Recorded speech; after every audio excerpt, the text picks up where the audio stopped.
Hello everybody, and welcome to the first installment of the Soundfiles, which is a series of instructional videos that I've made to help all of you connect your guitars to your computers a little bit easier. Okay, so in the first video, I'll be showing you how to connect your guitar to the computer via a 3.5mm lead, because all too many YouTube guitarists are ruined by a really bad microphone on their webcam or whatever it is they're using. So this is a kind of inexpensive way of connecting to your computer, and then from there you'll be able to add effects and stuff like that instantaneously using a DAW called Reaper, and we'll get to that later on. So before we connect, you're going to need a couple of things first. The first thing you're going to need is either a guitar amp, a guitar effects pedal, or one of these. Yes, this is the Line 6 Pocket Pod, or you could use the Pod, or the Pod 2, or the Pod XT. You know, they are effects processors, amp modulators, anything you really want. You know, they can do all the effects. The only disadvantage is the one that I've got doesn't have a pedal, which is a real shame, but what can I do? The next thing you're going to need is the cable that you're going to connect your effects pedal or your amp or your pod to the computer with, and it looks a bit like this. Okay, now this is called a 3.5 to 3.5 headphone jack cable, and the idea is this end will go into your amplifier or your effects pedal, and the other end, which is identical, doesn't really make a difference which end you put in, will go into the microphone slot on your computer, which is the pink. It looks like the headphone in jack, except it's pink, or it has a picture of a microphone beside it. Okay, and the third thing you're going to need is one of these. This is a 3.5 to 1/4 inch adapter. Okay, see the little hole in the bottom there? You stick your headphone jack in there, and then it'll change it into something that's a lot like a guitar lead. You won't need this if you've got an effects pedal with a 3.5mm out jack, or an amplifier with a 3.5mm out jack. You can pick these up for about 79 cent or €1 or whatever on eBay. They're very good, very handy little adapters. You probably got one with your headphones if you've got big headphones. Okay, so now we've got everything. It's time to move on to the next step, which will be actually connecting up and getting our levels and stuff like that right. Okay, good luck. Okay, so for this next part of the video, I decided that rather than using an actual video file, I'd be using a slideshow, just because my webcam doesn't actually take very good video, as you've probably already established. So, as we've already gone through your apparatus, you're going to need the Pocket Pod, or your amp, or an effects pedal, a 3.5mm lead, and your jack, like your 3.5 to 1/4 inch adapter. Okay, so first we're going to plug our guitar into our effects pedal.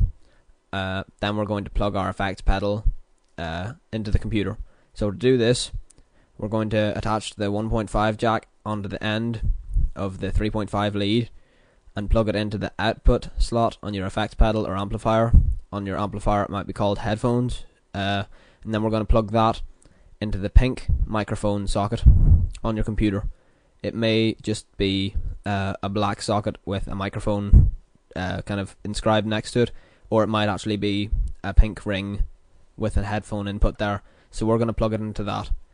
Okay, so now that that's done, let's take it over computer side and see what the story is now. Our computer side over here, and this is my desktop. Isn't it lovely? We've got it's just themed, in case you're panicking. It's Windows. It's not anything fancy. Here's your start, and here's your control applet and stuff. Okay, so we've got our guitar plugged in, and we are ready to rock and roll. Except the chances are, if you play your guitar now, you probably won't be able to hear anything through your headphones or your speakers, and that's a bit of a problem. So to solve that, we're going to have to adjust the levels. Okay, so usually you should be able to find a volume applet down in the bottom right hand corner, somewhere along here, but because my computer is a funny guy, it decides to not show it when I really need it, which is about now. So I'm going to go Start, Control Panel, and I'm going to open up the old Sounds and Audio Devices. Okay, so I'm going to click Advanced here in this new window, and this will open up a kind of a mixer. See? Okay. So in the mixer, we've got volume control, wave, SW synth. None of this really, we shouldn't care about any of these. We should just be worried about the microphone. The microphone, if it's here, that's brilliant. It's already enabled by default. but I have a funny feeling that it isn't actually default enabled. You've got to enable it yourself. So if this microphone thing is here, that's fantastic. You can adjust the volume, you can unmute it, you can play to your heart's content, and you should be able to hear it. If you can't, there's a problem, and you can mail me about that, or comment or me about that, or scream abuse, tear out your hair, whatever you want to do. But if the microphone controls aren't here, then we can change them by going. We can enable the microphone control by going properties, and microphone. We need to select playback up here first, and then we need to show. You'll see a little dialog box saying show the following volume controls. We just need to enable the microphone here. See, just make sure that's ticked, and when that's done, then you should definitely have the microphone applet here, and then you'll be able to adjust the volume. And if you've got an expensive motherboard, you'll be able to adjust the balance of where the microphone comes out, and you'll be able to unmute it. Now play away, and if you can hear yourself, that's as I've said before, it's fantastic.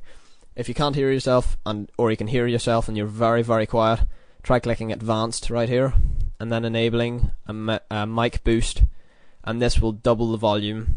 This will boost the power of the input of your microphone, and it'll make it sound a lot louder, and that's what you want if it's very quiet, just for playing back. If you want to play back to yourself, that's the only time you should use the mic boost, because you'll find that when you turn on the mic boost, you'll get a lot of distortion and a lot of hissing and nasty sounds, and you don't want that. When you're recording, that's the last thing you want, because it's hell to deal with.